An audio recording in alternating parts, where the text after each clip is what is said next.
Hello, everyone, and welcome back to Season 3 of Rooted and Reaching, where we talk with some of the most interesting entrepreneurs in the South Manelkard region.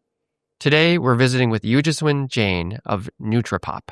Ujay tells us the story of his journey to take a childhood treat in India to the healthy snack market in the United States. Let's get started. It is my great pleasure to be here today with who we will call Ujay for the purposes of this conversation, founder of NutriPop. Which is a CPG, a snack product that he's been developing and putting together as a new company. So thank you for being here. Thanks, Marty. It's a pleasure to be here. Yeah, it's great. So you have we were talking about this before the podcast started, very interesting background. So not only are you an immigrant, but you also had a very different kind of work path before you came to being an entrepreneur, startup founder. Right. Tell us how you got started. Tell us who you are and how you got started. For sure. So my background is unlike any other traditional CPG founder's background. I do not come from a background within retail or CPG specifically. Before business school, I was a data analyst and a product analyst. Mainly worked for 6 years, predominantly within ExxonMobil first. I worked across their lubricants company and then their chemicals company.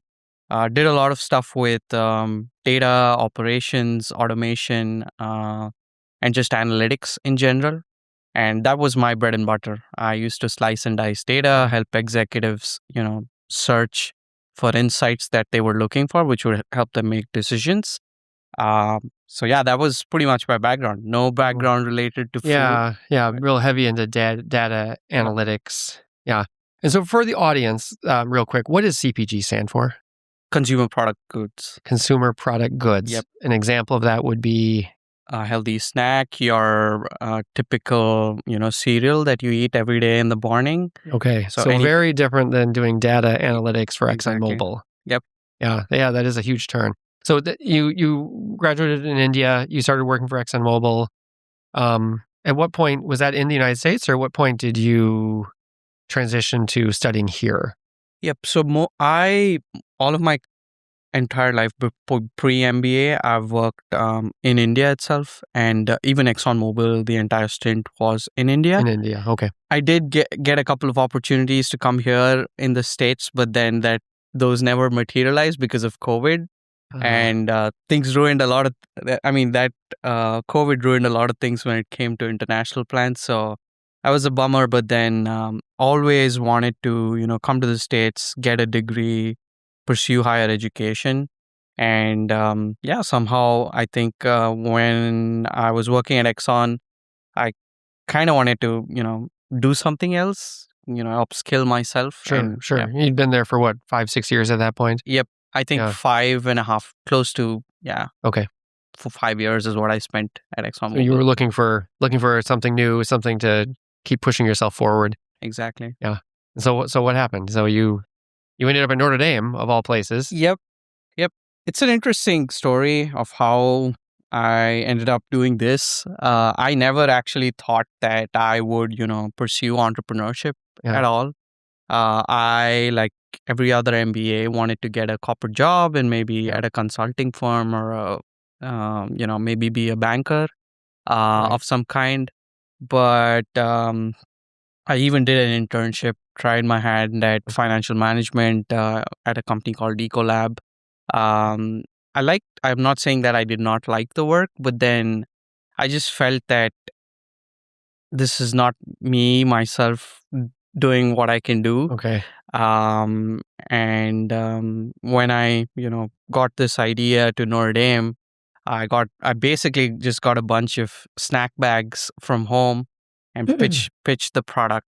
So when you first came here, you were thinking traditional MBA, probably going to go into finance or consulting or something like that. And then somewhere along the journey, as you were saying, you just felt like, this isn't working for me. Yep. Was there a moment you realized that? Was it your internship? You just thought, what was it? You didn't want to work for somebody else? You didn't enjoy the... So for me, honestly, I think the biggest thing why I didn't want to pursue a corporate career was not being able to do everything at the same moment and not being challenged enough in a corporate environment, because I think the biggest thing about a corporate environment is you get very comfortable doing what you are. Okay. And I don't think it pushes you enough that you are forced to do something out of the ordinary or out of the box, or at least not in the work environment I was, because Exxon is a huge company. Right. Obviously, you can do a lot of stuff within the company, but then it also depends on how much you can do as an individual. Yeah, and so of course you had come out of a corporate environment, right? And was that part of it? Were you thinking back like, oh, I don't want to go back into that? So for me, I think the light bulb moment was probably the trip to Silicon Valley. During the MBA program, I was fortunate enough to spend 3 months in Silicon Valley. Oh, that's excellent. And I was just amazed by the entrepreneurial spirit in the Valley and how people even treated entrepreneurship as a day-to-day thing. Like, almost everyone I ran into was working on some kind of a startup or doing something nice and exciting. And I don't know, probably the idea or the birth to do, the inclination to do something out of the blue took place there. And then when I went back home, I just thought, I should probably do something in the US. And it's interesting. So once you got a little taste of that entrepreneurial spirit, you thought, like, I want to do this too. Never mind the whole corporate path. Like, I want to take part of this. So I want to hear more about your path as an immigrant founder. But before we do that, tell us a little bit more. What is NutriPop itself? And we know it's a CPG, consumer packaged good, but what is it exactly? Okay, so NutriPop is a healthy snack company. We make popped water lily seeds. Popped water lily seeds are an ancient superfood which come from India. The seeds itself come from a plant, the Urale ferox version of the water lily plant. And these seeds are immensely beneficial for your health. They are very low in calories, high in protein, and they have very less fat compared to any chips or even popcorn per se. And I wanted to bring this product to the market primarily because there's a lot of snacks out there, a lot of companies that are doing this, but I wanted to bring something that's holistic, something that's been tried and tested for ages. And then, so this was a food you were familiar with growing up? Yep. You would eat these popped water lily seeds growing up? Yep. So I actually grew up eating this snack. My mom used to, roast some of the seeds in the night and then, sprinkle some salt on top and just serve it just like that. And that's where, I started consuming it, but never really thought that, this could come out of the home kitchen into, mainstream snacking per se. Yeah, makes sense. So what gave the idea? So you came back with the entrepreneurial bug after spending some time in Silicon Valley. Like, were you just like, I want to start something up? Like, where did the idea to go to the popped water lily seeds come from, or to start up a healthy snack company? The idea itself came because of my personal habits, and I love going to the gyms, trying to stay fit, trying to eat clean. And the biggest pain point for me I'm not like a crazy fitness person, trying to work out 4 hours in a day. I like working out. I like to get the endorphin rush, all the good parts that come from working out. And I used to eat clean throughout the day, 8 a.m. to 8 p.m., try to get my macros in, try to hydrate myself. But then the real problem was in the night when, after you're done eating your dinner, you maybe start watching a movie. And then the snack, you start getting that food craving. You're like, oh, maybe let me, grab a bag of chips while I'm watching this movie. And that's when, I started, thinking, I'm eating all these bags of chips and, cookies in the night. Right. It just ruins my whole day. Right. You had done such a good job all day and then you blow it in the evening by eating an unhealthy snack. Yeah. I mean, it's a classic entrepreneurial story. You're starting by identifying a problem that you're seeing in your own life Did you look around like, hey, what could I do to solve this, and realize there just wasn't a good product on the market? Or Yeah. So I honestly, when I saw this, I felt that a lot of people actually deal with this. It's not just me who's trying to eat clean and, stay healthy. Most often we rely on, when a situation like that hits, you often go to popcorn, which you consider Yeah. to be healthy. But then whenever I ate popcorn or something light, I never, was full or satisfied. I still was feeling hungry. Okay. And I used to eat a lot of other junk. So that was the main thing which I felt was a big gap in the market. Said that, as soon as I ate something, I was not feeling full. And when I used to eat popped water lily seeds, Okay. I used to feel much fuller, and I did not snack on anything else. That's Okay. where I thought that, this could be something, and maybe I should just, try asking other people what they felt, and I found similar stories there. Okay. So you were talking to friends and other people, and they were like, "Yeah, I have the same issue." So what happened? Did you like call your mom and say, "Hey, mom, I need your recipe for popped water lily seeds"? So, funny story. I like one night. It's I was just very hungry after a gym session, and my mom actually made the seeds. This was this January when I went Okay. back home for winter break, and she served me the this like how she always used to. But this time around, I was like, I don't get this in the U.S. I should probably, take some of this to the US and see what people say about Yeah. it. Not, I didn't want to, position this as a healthy snack or anything. Just just the product on how it tastes. Okay. Went with my dad to a manufacturing facility, one of our family friends' manufacturing facility. We got some seeds flavored with, different ingredients. We had a caramel version. We had a salt and pepper, and we had Mm. cream and onion Okay. made in that facility. It was a very small scale operation. So they were already producing the product there? No, They were they not. were Okay. producing different products, I see. but we just got a sample of Okay. of these raw seeds and asked them to process So they it. did like a custom trial run for you and your Exactly. dad. Yeah. Okay. Yep. And I brought these over in my bag from home, and just pitched it at the idea center, and Yeah. people absolutely loved the product. Yeah. And that's how I think the story got started. Yeah. So you thought, okay, there's something here. There's a product that people are interested in. It's also solving a need Yep. that I've noticed in my own life and in friends' lives. So Right. you decided, okay, this is what I'm going to run with. Yep. Yeah. Yeah. Initially, even I think I wasn't really sure if I wanted to do this. During college, I was still recruiting while I was doing this, because I didn't know if it would be, Yeah. could it really be that? So I needed, some encouragement, and I think Notre Dame was very supportive, and we took part in various pitch competitions, which exposed us not just outside the Notre Dame ecosystem, but in the wide world. We were competing against like tech startups and Yeah. putting ourselves out there. So when we started, we obviously didn't win a great deal, but the wins that we made and the responses that we got from our Yeah. consumers, I think that kept me pushing and giving me that Yeah. validation. Yeah. So I've noticed you started saying we Mhm. there a little bit. So Mhm. at this point, it was more than just you. You had a team. Yep.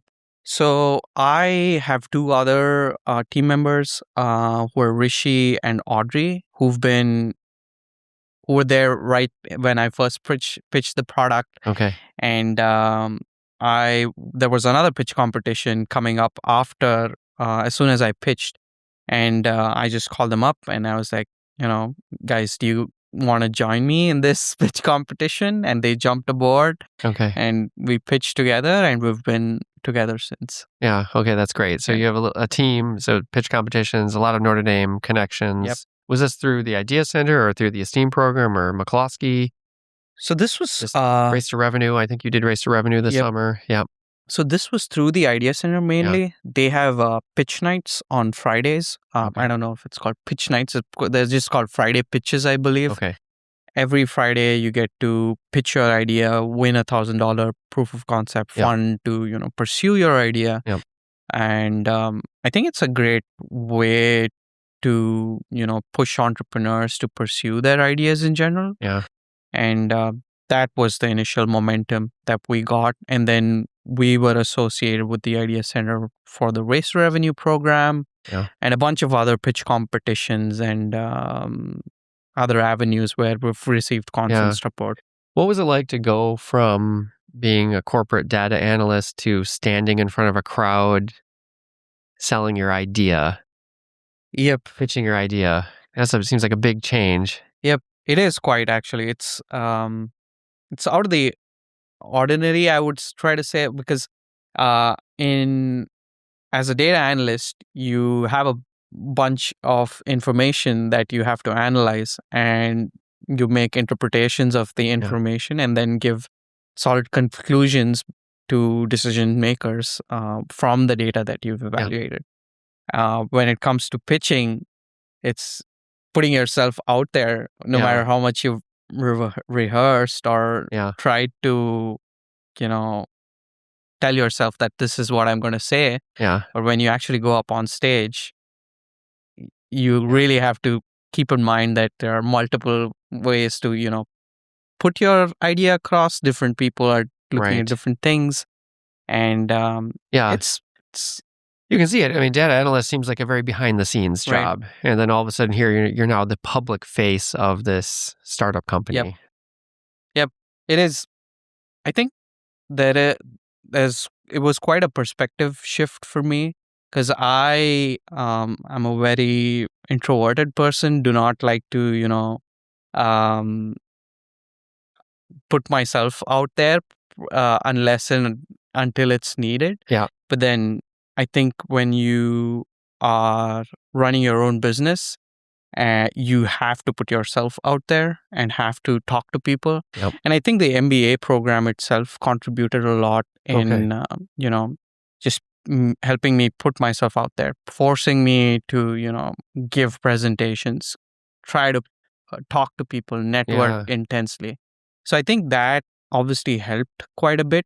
That makes sense. Yeah. Me trying to pitch the product and reduce that barrier for me to, go ahead and talk to someone just about the product or the company. Yeah. Do your pitches always include a sampling of the product? Yep. It does. I would think that's the advantage of a CPG, right? People can put it and taste it right away while they're there. Those first couple of pitch competitions that you did, what did you learn? Like, I imagine you walked away from each one going, okay, next time I want to say this, or next time I need to focus a little bit more on the healthy aspect of it, or the go-to-market strategy for it, or what did you walk away with in those early pitch competitions? I think each pitch competition has definitely helped us refine what we want to tell to the consumer and each audience specifically.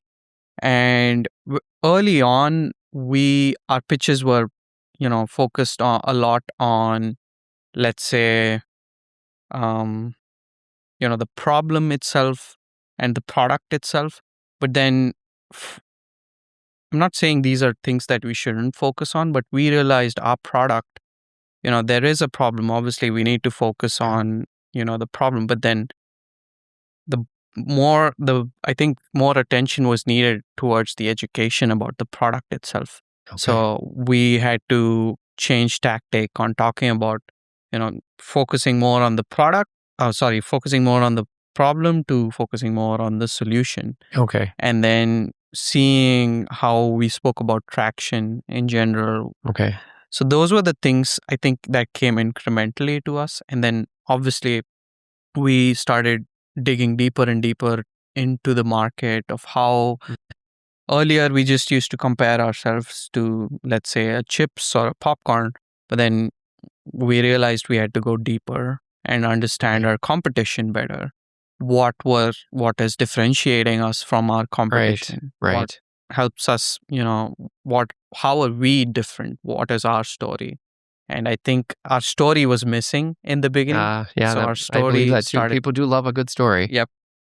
Yeah. So our story started coming out more naturally, and I think people started listening more. Okay. And got more curious once they listened to our pitches. And I think our pitches itself have helped us get a lot of good traction when it came to distributors, potential retailers. Yeah. So I think it's been an amazing journey so far. Yeah, that's really exciting. Yep. That's really exciting.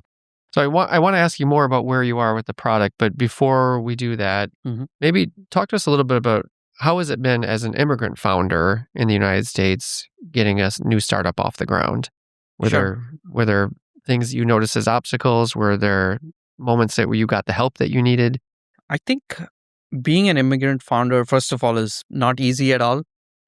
Primarily because as an immigrant founder, you're coming into a new country. You're trying to learn the dynamics of a new country. You're trying to learn the culture, Yeah. and then you also have to deal with, just learning what the laws are, what are the avenues that are out there, and starting a business. I think it's in the US is not that difficult, but then there is so much that you need to know beforehand that it can drain you at some times. But then I think there's still a lot of support in the ecosystem itself for immigrant founders. Yeah. And one other thing I would like to highlight as me being an immigrant founder, it's not there are not a lot of good examples. There are quite a few, but then it's very hard to find people that you can look up to and draw inspiration from. And you sort of are on your own path, trying to figure out, where do I go, what do I do, who do I look up to if I have to get help. And Yeah. sometimes the answer to those questions is you just gotta figure it out, man. Yeah. Yeah.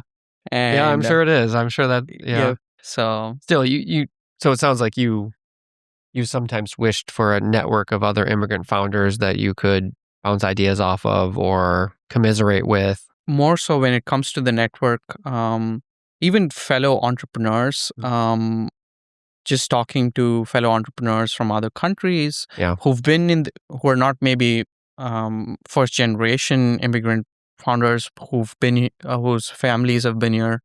Even speaking to them gives a lot of insight into cultural perspective of what kind of messaging needs to be put out, or how do you actually even go about trying to network in a community where more people like you are not Right. present. So I think Right.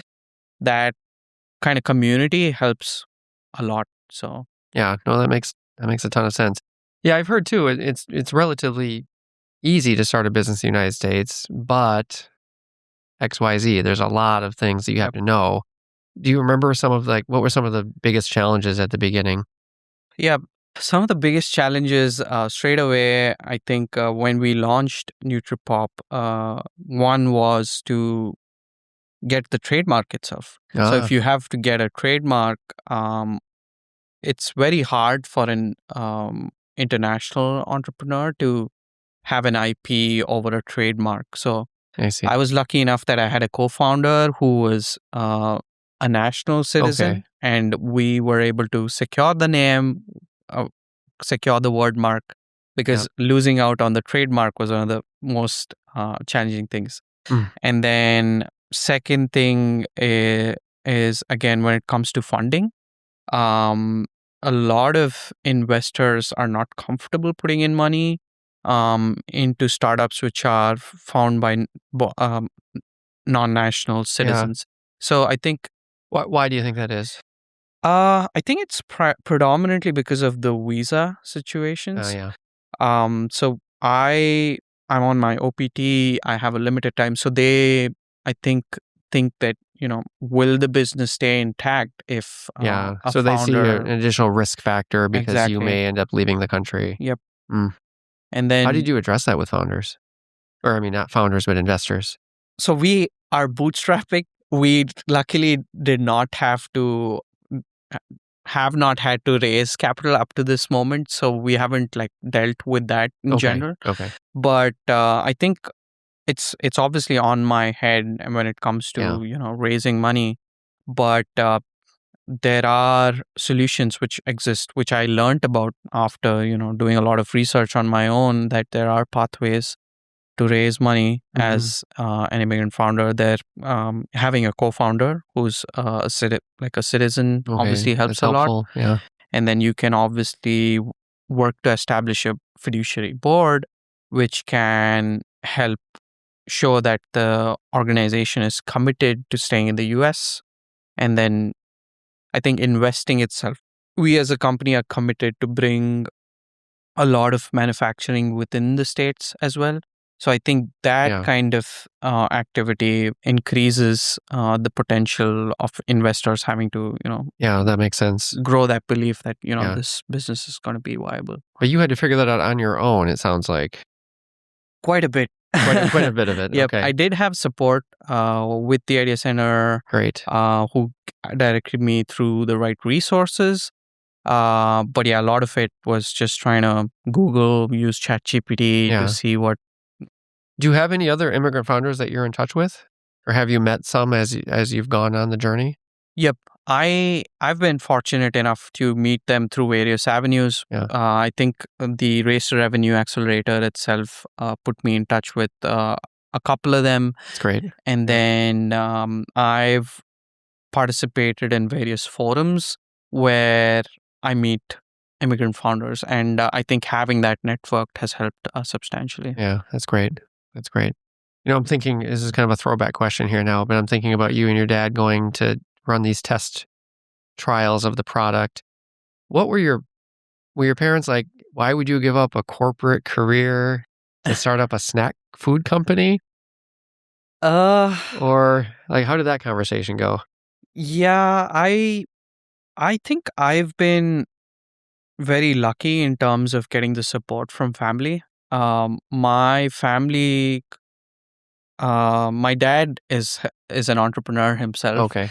So he obviously understood that he was supportive in the decision. My mom too. She understood what I was trying to do, That's great. what I was trying to build. And obviously it was hard because an MBA comes with a lot of financial Right. stress. Well, that's what I was thinking. A lot of immigrants that I know, do feel some pressure to Yep. get the good job when they graduate, because sometimes there's a payback kind of angle to it. They're supporting family or whatever it might be. Yeah.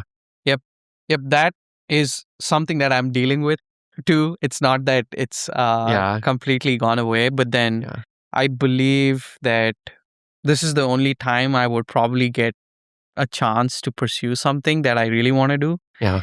And I just want to give it a shot and see how it works. And this business has shown a lot of promise, and I just hope that it keeps up with the momentum that we've been getting so far. Yeah. Perfect segue, because I want to ask you more about where you are right now. Mhm. So you've done these pitches. I know because you came to Rally with us that you have a product that is in a bag that looks good, and you have marketing material around it. You have samples. Like, where are you right now? I know you're hoping to officially launch mid-December. So right now, again, we're in the launch phase. So we've started putting ourselves out there. I've started visiting, farmers markets and Yeah. other. I just got invited to an event at St. Joe High School to have a table at a volleyball match, and doing a lot of outreach at the moment. So we're preparing for the launch that's coming in December. And we're soon going to, I think, starting next week, start collecting pre-orders from our consumers. Okay. So you can directly go on our website, place a pre-order, and once the product comes in December, I will make sure to get it to you as soon as it lands here in the US. So I imagine, so it sounds like you have a B2C strategy, but you probably ultimately want more of a B2B strategy. Tell us about where you are with that. Sure. So our strategy is quite different. We're not trying to get into mainstream grocery. Okay. We're not trying to be at places like Walmart or places like, your Meijer. Sure. What we're trying to do is first educate our consumers. And I think D2C is primarily the main way to go about it. And in terms of B2B, we're focusing more on, universities. where we see that most of our consumer base, that is the Gen Z and the millennials, they're trying to snack clean, look for newer products, newer flavors. And that's where we see our biggest fit is. Nice. And another area where we want to be in terms of retail is on airports. Because our product obviously has a sort of a premium. It's not comparable when it comes to popcorn. You might have to pay 3x more. Yeah. And we want to be in places where there's already a lower barrier for adoption when it comes to paying a higher price.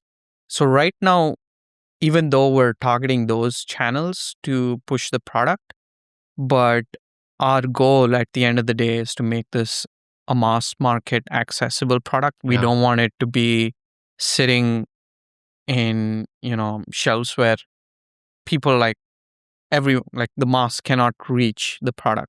So that's something that I and the team is constantly working on day to day to see how we can make this more accessible. How can we, make this present across the US? So we're starting very small. We're limiting ourselves to the Midwest to start off, South Bend, and then eventually growing to Chicago and Indy. That's what our plan is. And we want to take it very organically. A lot of people come up with ideas and they're like, why aren't you at Walmart? Right. And I'm like, no, we gotta, grow organically, grow our customer base first, educate our consumers. Yeah. Well, it's good. So, you have a strategy that you're pursuing. Yep. When you're at college campuses, are you talking about like being in a cafeteria or in like a on-campus shop where people can buy a late night snack?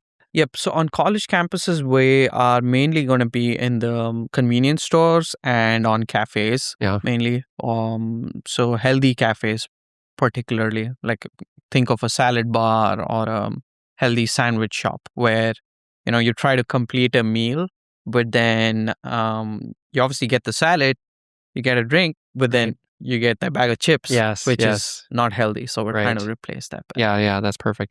Well, I know you're at the farmer's market because I had a board member tell me today that they must have had a sample or maybe they bought your product at the farmer's market. So it's working. People recognize the name when I said NutriPop. Right. So that's good. So you're out there yourself, like sampling the product or not giving out samples, selling. You have a packaged product right now? Yep, it's exactly like a bag of chips. It's a single ounce bag. It's a single ounce serving. It has just 30 grams of product. Grab and go. You can just pick it off the shelf, open it up, and get a munching. And I think you have 2 flavors right now. Yep. The 2 flavors are Himalayan pink salt and peri peri, which is a more global spicy flavor.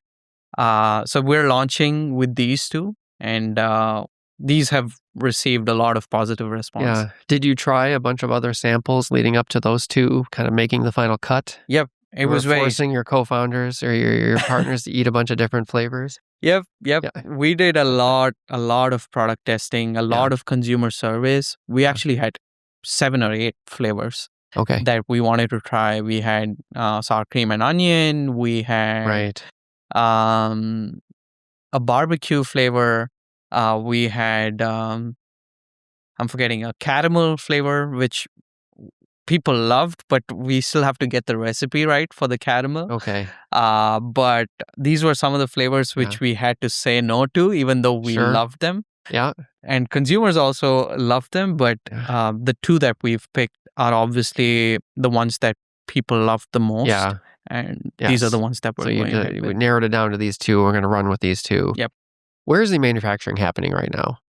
So right now, all of the manufacturing is happening in India. So we have a co-packer in India who we work with. We supply the ingredients to them and they co-pack it, pack it for us and ship it over here. But our plan is to get production here to the US. In the next year. And that would involve shipping the seeds to the US, unpopped seeds to the US. So, or do they grow here? It does not grow here. 80% of the global production actually happens in India. So growing here would be more of a long-term goal for us, I would say. Initially, we want to focus on bringing the seed here. flavoring it here, Yeah. and then, packing it here. Yeah. Okay, that makes sense. So your background as a data analyst, I imagine that you haven't left that behind. That's what you studied. That's what you worked on for years. How are you applying some of your data analytic expertise to what you're doing today? So CPG itself is an extremely competitive space. I would imagine it Yep. is. Yeah. Because if you go to a shelf, Yeah. there are a multitude of products Yeah. that are on the shelf. And once you get on the shelf, each brand only gets about 3 seconds of consumer attention. Wow. So you can pour in millions of dollars into developing a product, and all you get is 3 seconds from a consumer. And if you can't win your consumer in those 3 seconds, They're going to walk right past. they're going to walk right past, and Wow. you've lost your consumer.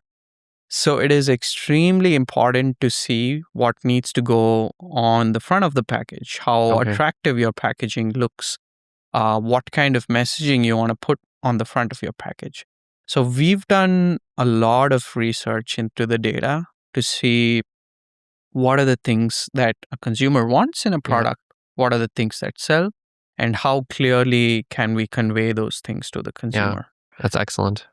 And even the packaging, I don't know, it was a big stroke of luck. We came up with Notre Dame students actually designed the product packaging, and we worked with professional designers too. And we had to pick. We completely ignored what the the professional designers did. And we went ahead with Notre Dame's the student design. The student design. So this was part of a separate, like a project at Notre Dame from like marketing students or something like that, or no, it was actually part of the race revenue program itself. We gave this task. My expectations weren't very high. I was like, let's try. Yeah, sure. You don't have much to lose. Yeah. And we just love the designs. And when we show it to actual people and actual consumers and actual professional designers, they're actually pretty shocked. They're like, wow, this looks I love it. Good. We can't believe that students actually designed this. Yeah. So if I only have 3 seconds to look at your bag, what message am I, like, what is the message? So and how are you conveying it to me? Sure. So the biggest things that we want to highlight on a package are first, what is the product? When you look at a product, what is the product itself? Yeah. So we have the popped water lily seeds right in front. There's a nice picture, and with the flavor, you have a salt ladle to show the salt flavoring. Okay. So people don't like to read things. When you're walking by the shelf, you might just look at a product and just walk away. Yeah. So having that picture right there tells you what exactly the product is. That makes sense. Yeah. And you see there's a lot of design components. If you look at our package, it's water lily seeds, the lily pads itself on the borders. So it's water lilies. Right. And there are obviously nutritional claims. You can see how many calories there are on a single bag. It's much lower than. So you put that right on the front. Right on the front. Because I guess you're going for that healthy consumer, right? So exactly. That's an important metric. Yep. Yeah, that makes sense. Did you, so a very competitive market, CPG, you're a data guy. Did you run the numbers and think, oh my God, this is hyper competitive. Why am I doing this? Yep. So this is actually a little contradictory. The data, for instance, is showing all the positive trends when it comes to, the snack segment itself, how it's going to grow, where consumers are going to start shopping, how are their shopping preferences changing. So if you look at, snacking in general, it's shifting a lot towards healthy snacking. Okay. People are choosing cleaner ingredients, moving away from seed oils to more oils like from the fruit itself, like an avocado oil or an olive oil. Yep. And just things which actually are good for you, and moving away from ultra processed snacks. Yep. And there is a huge growth in that space, and that's where I thought that we need to be in. and we might be missing out if we're not capitalizing on that. Yeah, makes sense. So those were the macro trends that pushed us. But then when you look at the competitiveness, there are so many brands out there trying to do the same thing. Even within healthy, better for you snacking, there are so many brands that are trying to do it. But what I believe with NutriPop is that we're not trying to do something entirely new. We're not creating a new product altogether. We're trying to bring something that's tried and tested. Yeah. This is a 3,000-year-old ingredient from India. And this has gone through evolution cycles, and the product itself is very nutrient dense. Yeah.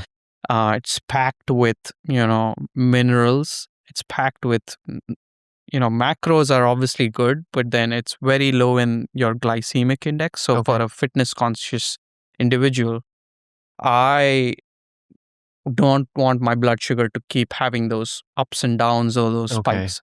So this keeps your blood sugar response constant. It has a higher satiety index, which keeps you fuller with fewer calories, which is incredibly hard to find in a snack. Yeah, I bet. And when I talk to you about, late night snacking, it's kind of perfect. If I'm feeling fuller for longer by eating less, that's what I want at the end of the day. Right. So that you don't open that package of Oreos or something like that and ruin your day by eating something unhealthy. Yeah. So, I mean, tell me about that for a half a second. Like, you're a very active person. You're making time for exercise. You're making time for healthy eating. Mm-hmm. How do you balance that with running a startup? For sure. Like I said, I love working out. Fitness was where this company's journey started, I would say. Actually. That's where it took birth. I try to work out at least 4 hours in a week, 4 to 5 hours. Strength training is what is my go-to. I think it gives me that endorphin rush, gives me, the positivity that I need to keep pushing ahead. And I think every founder or every person needs to, stay active, try to push themselves working out. Yeah. Well, and it makes perfect sense. I mean, that is right. The genesis of the product really was like wanting to have that good eating so that you can match it with your lifestyle. Thank you so much for joining us today, Ujay. This has been great to talk to you.